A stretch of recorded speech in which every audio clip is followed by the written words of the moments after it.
हात खुट्टाले चल्न छोड्छ त्यहाँ आउने बित्तिकै गाह्रो भइदिन्छ है। सजिलो चाहिँ छैन, एकदमै बवाल होइन। तारिफ गरेर सायद यो मेरो शब्दले पनि बयान गर्न पुग्दैन होला। हाम्रो यो मुस्ताङको ठाउँ चाहिँ होइन नेपालको एकदमै सौन्दर्य दृश्य धेरैभन्दा धेरै एकदमै पर्यटकीय स्थल, एकदमै धेरै पर्यटकहरूलाई चाहिँ आकर्षित गर्न सफल भएको एकदमै धार्मिक ठाउँ भनेको एकदमै मुस्ताङ होइन। एकदमै बवाल मजा आइरहेछ नि होइन। एकदमै सबैजना रमाइलो मुडमा छ एकदमै है। एकदमै बवाल मजा आइरहेछ। भोटिनी यसो एकजना ओहो तपाईँले सिन हेर्न सक्नुहुन्छ ल, हेर्नुहोस् एकदम बवाल छ है। कडा छ हेर्नुहोस् त है।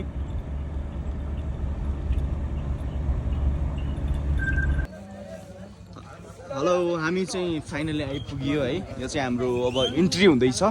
मोतीनाथ गेट मन्दिरको सिडी चाहिँ हाम्रो इन्ट्री हुँदैछ है। फाइनली हामी चाहिँ यता छौँ, यता पूजाको सामान पनि लगिसकेको छौँ। यो चाहिँ हाम्रो मिनरल वाटर, एउटा यो 108 धाराको पानी होइन, 108 धाराको पानी चाहिँ यसमा लिनको लागि हाम्रो साथीहरू चाहिँ यतातिर पछाडितिर हुनुहुन्छ थुप्रै। ल यता हेरिदिनुहोस् है। ल अगाडि आउनुहोस् त लेडिजहरू। अनि माथि पुगेपछि नि म देखाउँछु थोरै। अलि चाहिँ गाडी गाह्रो भइरहेछ चढ्नलाई, अलिकति अप्ठ्यारो छ। फेरि पनि हेर्नुहोस् यो धेरै त टाढा छ, यो 50 मिटर होइन, बढीमा 1 किलोमिटर छ। अनि यो बाटो चढ्न नै एकदमै टाइम लाग्यो हामीलाई। मान्छे चाहिँ यहाँ डोलीमा पनि चढाइदिँदो रहेछ। यता हेर्नुहोस् बिचरा गाह्रो छ है, तपाईँले देख्न सक्नुहुन्छ। है हाम्रो 108 धारा चाहिँ यता छ। अब म यो धाराभित्र जानेवाला छु है। आमा सोच्दै डर लागिरहेको छु। यहाँ भयो हेर्नुहोस्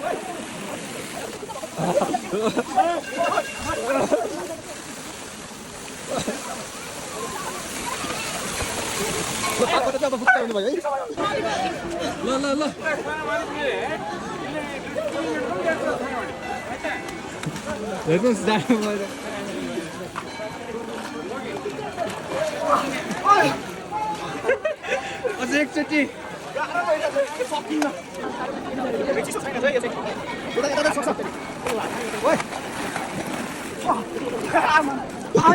छैन, गाह्रो छ, सजिलो छैन, कसम सजिलो छैन। ए जाडो त डेन्जर छैन है, सजिलो चाहिँ छैन है। हेर्नुहोस् त्यहाँ जाने बित्तिकै सिधै होपलेस बनाइदिन्छ। हात खुट्टाले चल्न छोड्छ त्यहाँ आउने बित्तिकै गाह्रो भइदिन्छ है। सजिलो चाहिँ छैन। ल भयो सजिलो छैन।